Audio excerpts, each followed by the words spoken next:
తెలంగాణ రాష్ట్రానికి అదనంగా IAS IPS ఆఫీసర్లను కేటాయించిందని చెప్పి సీఎం గారు మాట్లాడటం జరుగుతుంది.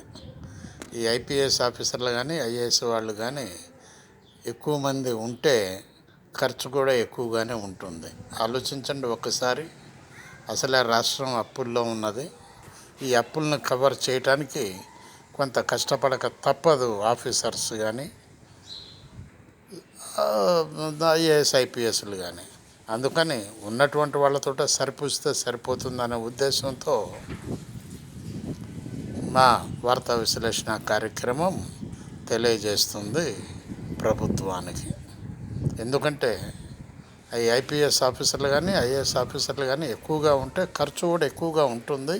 వాళ్ళకి క్వార్టర్స్ ఇవ్వాలి, ఒక కారు ఇవ్వాలి, ఆఫీస్ ఇవ్వాలి. కాబట్టి వర్క్ని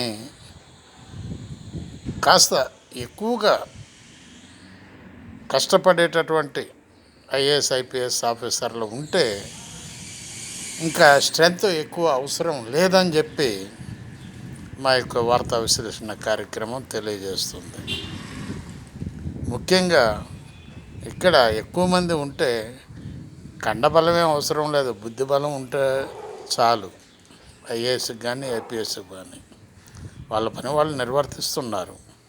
కాస్త ఎక్కువగా కొంచెం కష్టపడాలి అనేటటువంటి ఉద్దేశం మన ప్రభుత్వానికి ఉన్నది. కాబట్టి జనరల్గా ఎక్కువ మంది ఉంటే బాగోదు, ఖర్చు ఎక్కువ అవుతుంది, ఖర్చును తగ్గించుకోవాలనే ఉద్దేశంతో ఈ వార్తను రిలీజ్ చేయటం జరిగింది ప్రభుత్వానికి.